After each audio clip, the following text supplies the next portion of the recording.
everybody, I'm Joey Paul and I'm an indie author, and welcome back to my channel.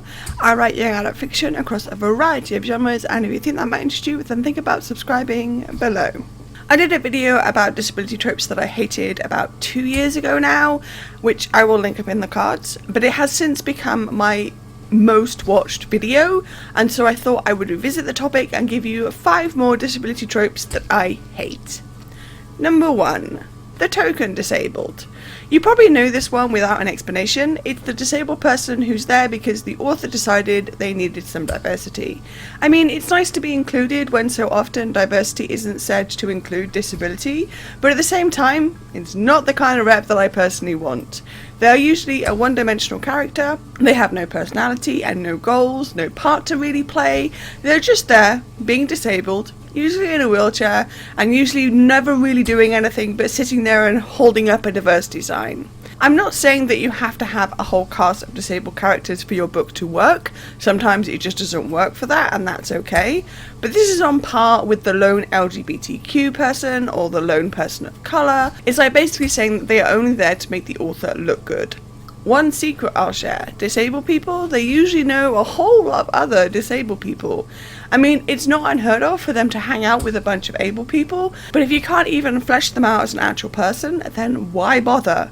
Here's an idea: treat them like they're a human being, and maybe, just maybe, you'll find that that rep is a lot more well received. Number 2. Only disabled when convenient. This one. It annoys me so freaking much.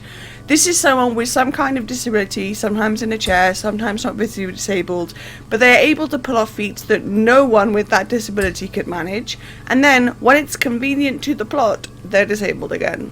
Can you see how this might be just a tad irritating? Like, I get it, you did no research, you just slapped a disability on a character and hoped for the best. But there was a whole world wide web at your fingertips. You could manage, I don't know, checking out some things before deciding. Listen, I know that there are way too many disabilities to mention, but if you want this character to actually be disabled with whatever it is, maybe make sure they are. Why do a half-assed job here? There are numerous ways to double check. You can employ sensitivity readers and the like, and that's only the start. If you want to do this and you want your character to be badass and involved in fights and all the action, it's your world. You can make it so they can be without cutting their disability off when it's not working for you. Number 3. Disfigurement used to signal evil/bad. This is another one that I really hate and wish would die a death already.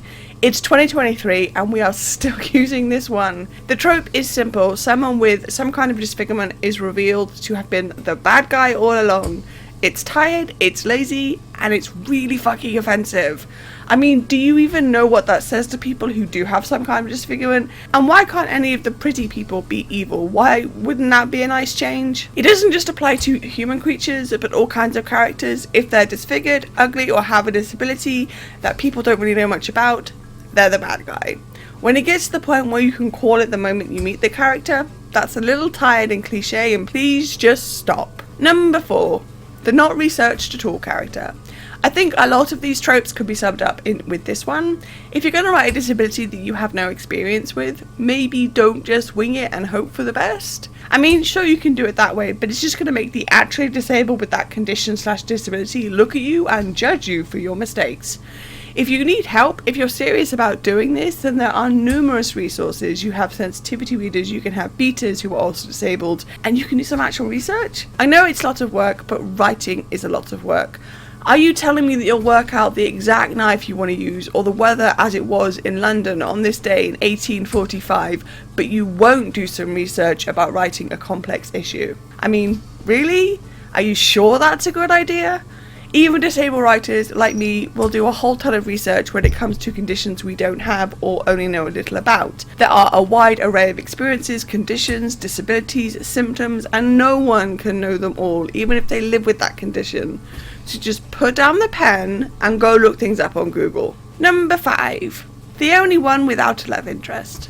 This is another one that really upsets me personally. For those who don't know, I was born with my lung condition and developed my other conditions from around age 19 onwards. I'm 41 now, and no one seemed to be added to the pile every year. I mention this because I've had actual real living people tell me how unlovable I am. I've had people explain that they don't want to be with someone who needs care, that they don't want to be trapped with someone who might get sick, and all this other bullshit. So when I sit down and read a book, I don't want to be beaten over the head with the fact that a lot of people don't think I should have a partner or anything else like that. Now, don't come for me in the comments. I'm single and have been for a very long time and are very happy about that.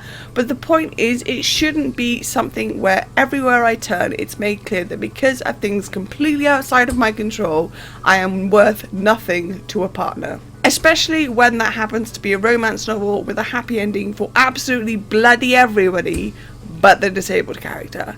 It's another tired trope that just needs to stop. I don't mean that you have to pair up everyone, but maybe just allow there to be interest. And if you can't see why that would bother me, then I don't really know what to say to you. So there we go, those are 5 more tropes about disability that I hate in fiction. Do you have one that really grinds your gears? Let me know in the comments down below. So that's all I got time for today. If you want to support my channel, you can comment, like or subscribe. I post new videos on Thursdays. You can find me all over social media and my books are available everywhere, and you can also sign up to my newsletter.